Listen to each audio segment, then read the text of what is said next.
بسم اللہ الرحمن الرحیم۔ آپ نے جیسا کہ سوال کیا کہ میں نے دوسری شادی کیوں کی ہے، تو اس ضمن میں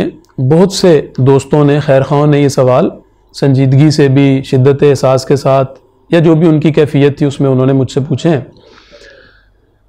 میں وہی کہوں گا جو پہلے دن سے میری ترجیح تھی، اور ایک خاص وقت تک جب فسق میں مبتلا رہے، جیسا کہ اکثر لوگ، ان کا معاملہ اس سوسائٹی میں فاسقین کا معاشرہ ہے اور اسی کے اثرات ہمارے اوپر آتے ہیں۔ اللہ تعالیٰ نے جب توفیق دی دین کی طرف آنے کی، اور ڈاکٹر اسرار احمد رحمہ اللہ اس کا ذریعہ بنے ہیں، ان کا ترجمہ قرآن اور ان کے ساتھ ایک تعلق اور رجوع القرآن کے ذریعے مزید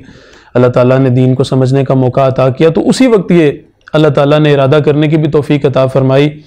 کہ جو بھی دین کے جتنے بھی اجزاء ہیں ان تمام پر میں عمل کرنے کی کوشش کروں گا۔ اس میں اس کے بہت سے پہلو ہیں، ایک اس کا شعبہ معاشرتی زندگی کا بھی ہے، اور اس میں خاص طور پر ہمارے اس ایریا میں، بر عظیم پاک و ہند میں، دوسری شادی کو جیسے کوئی کبیرہ گناہ سمجھا جاتا ہے اور ایک گناہ جو ہے وہ تصور کیا جاتا ہے، بلکہ ایسی کیفیت لوگوں کی ہو جاتی ہے جیسے کوئی کفر انسان کر بیٹھا ہے۔ تو میرا یہ شروع سے ارادہ تھا، اور میں نے اپنی پہلی وائف کو شادی کے فوراً بعد یہ بات بتائی تھی کہ میں دوسری شادی بھی،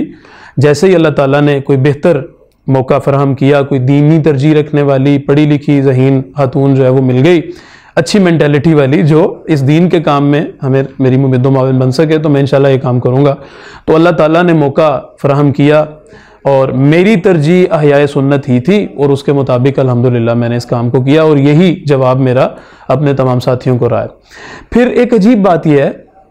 جیسا کہ اس کی تفصیلات کے حوالے سے آپ بات کر رہے ہیں، تو میں کچھ بات آپ کے سامنے رکھ دیتا ہوں کہ جب میرے ذہن میں یہ بات آئی تو ظاہر ہے میرے ساتھ پوری ایک فیملی تھی۔ میں نے یہ بات سب سے پہلے ابو جان سے کی، تو ماضی میں چونکہ میں نے بھی انہیں دوسری شادی کے لیے سپورٹ کیا تھا، جو اگرچہ ہو نہیں پائی تھی، تو ان کی طرف سے فطری طور پر مجھے تعاون مل گیا۔ امی کی طرف سے کچھ ریزسٹنس کا تھا خطرہ، لیکن انہوں نے بھی بالکل ریزسٹ نہیں کیا، بلکہ کہا کہ ٹھیک ہے بیٹے کریں۔ اور بہن بھائی وہ بھی خوش، سبھی خوش، حتیٰ کہ میرے یعنی پہلے سسر اور پہلی ساس جو ہیں وہ بھی خوش، بلکہ جیسے ہی سسر کو پتہ چلا تو انہوں نے کہا کہ آپ کا نکاح میں پڑھاؤں گا۔ اور میں یہ سمجھتا ہوں ذاتی طور پر، اور یہ غیر معمولی بات ہے جو انہوں نے کہی، یعنی ایسا نہیں ہوتا عام طور پہ، اور میں ذاتی طور پر یہ سمجھتا ہوں کہ یہ بانی محترم رحمہ اللہ کی شادی کے سلسلہ میں اور معاشرتی زندگی کے حوالے سے جو ہندوانہ تصورات کی جو نفی کرتے رہے ہیں، اور ان کے جو ماتحت یا ان کی تربیت کے تحت جو لوگ رہے ہیں، ان میں سے میرے سسر بھی ہیں، تو ان کی تربیت کے اثرات ہیں جن کا ظہور اس انداز سے ہوا کہ انہوں نے فوراً اس بات کو ایکسیپٹ کیا سیکنڈ میرج کے لیے، اور انہوں نے ایکسیپٹ ہی نہیں کیا بلکہ اس چیز کو سراہا اور کہا کہ نکاح میں پڑھاؤں گا۔ پھر غیر معمولی بات، جب میرے وڈ بی سسر میرے پاس بیٹھے تھے گھر میں آ کے، تو اچانک یہ بھی آ گئے۔ میں نے تعارف کروایا کہ یہ سسر ہیں، اور اس طرح بات آگے بڑھی، تو انہوں نے فوراً ان کا بازو پکڑ کے اپنے پاس بٹھا لیا۔ انہوں نے کہنے لگے آپ کی بیٹی علی کے عقد میں ہے، تو آپ اس ساری بات کو کیسے دیکھتے ہیں؟ فوراً انہوں نے بغیر کسی جھجک کے یہ سوال کر دیا۔ تو انہوں نے کہا کہ یہ کوئی برا کام تو نہیں کر رہا، سنت کو زندہ کرنے جا رہا ہے، اللہ تعالیٰ اس کی مدد فرمائے، ہاں جو اس کے تقاضے ہیں دوسری شادی کے ان کو ساتھ ان کو ملوز خاطر رکھے، بلکہ یہ بات بھی بڑے دبے انداز میں کہی تاکہ اصل چیز جس پہ فوکس کرنا چاہیے تھا اس پہ فوکس ہو۔ تو یہ یعنی آنے والے لوگوں کے لیے بھی ایک دعوت بنی، اور پھر پوری یعنی خواتین ونگ ہمارا تنظیم کا، ایون ان میں بھی یہ بات حیرت کی طور پہ رہی، بلکہ خالہ جان سے میں جب اپنی دونوں وائفز کی ملاقات کروانے گیا تو ان کو جب یہ پتہ چلا کہ نکاح کس نے پڑھایا، یعنی پہلے سسر نے جو پہلے سسر ہیں انہوں نے پڑھایا، تو وہ حیران ہوئی، اچھا ایسے ہوا۔ یعنی اللہ تعالیٰ نے اس سارے سلسلے میں ایک غیبی تائید جو ہے وہ فرمائی ہے، اور یہ بہت آسان ہے اگر آپ اس کو مسنون پیراڈائم میں لے آئیں۔ کیا مشکل ہے اس میں؟ اللہ تعالیٰ نے بیٹی پہ کوئی بوجھ ڈالا ہی نہیں ہے، لڑکے پہ بوجھ ڈالا ہے۔ اللہ تعالیٰ نے ہمیں جگہ دی تھی، موقع دیا تھا اور صلاحیت دی تھی، ہم نے اس کام کو کیا مسنون طریقہ سے الحمدللہ. پہلا بھی مسنون طریقہ سے ہوا, دوسرا بھی مسنون طریقہ سے ہوا, کوئی بوجھ نہیں آیا, کوئی اس قسم کے جو بھی خرافات ہیں وہ نہیں ہوئی الحمدللہ. مسنون پیراڈائم میں ہم نے اس کام کو کیا ہے. اس کا نتیجہ ہے اللہ تعالیٰ نے پھر اس تعلق میں برکت پیدا فرمائے. اور سب سے مشکل چیز یہ تھی جو میں نے اپنی دونوں بیویوں کو سامنے بٹھا کے کی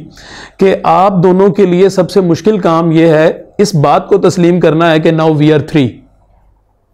اور ہمارے جتنے بھی کلیشز ہوں گے وہ اس بات کو تسلیم نہ کرنے کی وجہ سے ہوں گے. لہٰذا خدا را میری ترجیح یہ ہے, یعنی اپنی دینی ترجیحات ساری ان کے سامنے میں نے بیان کی. آپ کے ساتھ اس تعلق کو قائم کرنے اور اس تعلق میں مزید ایک کا اضافہ کرنے کا مقصد کیا ہے کہ ہم اس دین کے کام کو اور زیادہ قوت کے ساتھ اپنے گھر سے شروع کر کے پورے معاشرے تک اس کو ہم پھیلائیں. اس کی ضرورت ہے. تو الحمدللہ یہ اللہ تعالیٰ کا ہی فضل ہے, خصوصی فضل. ہم جتنا اس کا شکر ادا کریں کم ہے کہ پھر اللہ تعالیٰ نے ان دونوں کے دلوں میں محبت پیدا کی اور وہ آمنے سامنے کمروں میں انتہائی خوشی کے ساتھ رہ رہی ہیں. یعنی منزل کا بھی فرق نہیں ہے, ایک رائٹ کمرہ ہے, آمنے سامنے جو ہے وہ ان کے کمرے ہیں.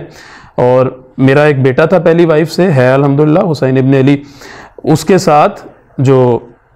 میری جو سیکنڈ وائف ہیں ان کا یہ خیال تھا, انہوں نے مجھے اس چیز کا تذکرہ کیا کہ مجھے لگتا تھا کہ شاید یعنی میری جو پہلی وائف ہیں وہ اس کو میرے قریب نہ آنے دیں, لیکن انہوں نے آنے دیا. اور جو پہلی وائف ہے ان کا یہ خیال تھا کہ شاید یہ پتہ نہیں میرے بیٹے کو پیار کرتے, وہ جو خدشات ہوتے ہیں انسانوں کے ذہنوں میں,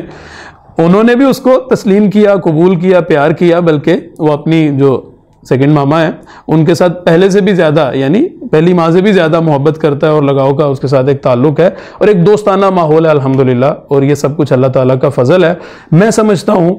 کہ اس کا تعلق خاص طور پر مرد کی عورت کی تربیت کے ساتھ ہے. اگر مرد کی اپنی ترجیح آخرت ہو, اللہ تعالیٰ پہ بھروسہ کرے اور اپنی عورتوں کو بھی وہی ترجیح سکھائے اور مسنون پیرائے پہ اس سارے تعلق کو آگے بڑھائے, مسنون شاہراہ پہ, تو اللہ تعالیٰ ان تمام چیزوں کو آسان فرما دیتے ہیں. میرے پاس پہلے سے زیادہ وقت ہے, اللہ تعالیٰ نے مال میں بھی پہلے سے زیادہ برکت فرما دی ہے, اللہ تعالیٰ اولاد سے بھی نوازے گے انشاءاللہ. یہ سارا سلسلہ جاری و ساری رہے گا. اور میں اس وقت فیصل آباد میں ہوں, وہ دونوں وائفز جو ہے وہ گھر میں ہیں, کوئی ایشو نہیں. دونوں میرے لیے دعائیں بھی کر رہی ہیں, بلکہ آپ کے لیے دعائیں کرنے والے بھی انشاءاللہ ایسے بڑھ جائیں گے. تو اس سلسلے کو, یعنی یہ جو ہندوانہ مزاج ہے اس کو توڑنے کے لیے ہمیں رسول اللہ صلی اللہ علیہ وسلم کی اس سنت کو زندہ کرنے کی بھی ضرورت ہے. ٹھیک ہے, یعنی فقہی طور پر ہم اس کو واجب تو نہیں کہہ سکتے, لیکن مستحب تو ضرور ہے, پسندیدہ ضرور ہے. اور جو لوگ اس کے اہل ہیں اور پھر بھی ایسا نہیں کر رہے, انہیں تو اس بارے میں سوچنا چاہیے کہ کتنے % لوگ یا بیٹیاں اس حوالے سے ان کے اس اقدام نہ کرنے کی وجہ سے اپنے گھروں میں ہی دم توڑ رہی ہیں اور اپنی زندگی ان کی جو ہے وہ نیچرل انداز سے نہیں بلکہ ان نیچرل انداز سے گزر رہی ہے. اور اس کے پھر وبال قیامت والے دن وہ کیسے بھگتیں گے اور اس کا کیا جواب دیں گے, یہ مشکل ہو جائے گا. اللہ تعالی ہمیں مسنون شاہراہ پر اپنی معاشرتی زندگی کو استوار کرنے کی توفیق عطا فرمائے. آمین یا رب العالمین. هي الحلقات تحفظني بآيات من القرآن, هي الحلقات تملأني بحب المصطفى العدنان, هي الحلقات تحفظني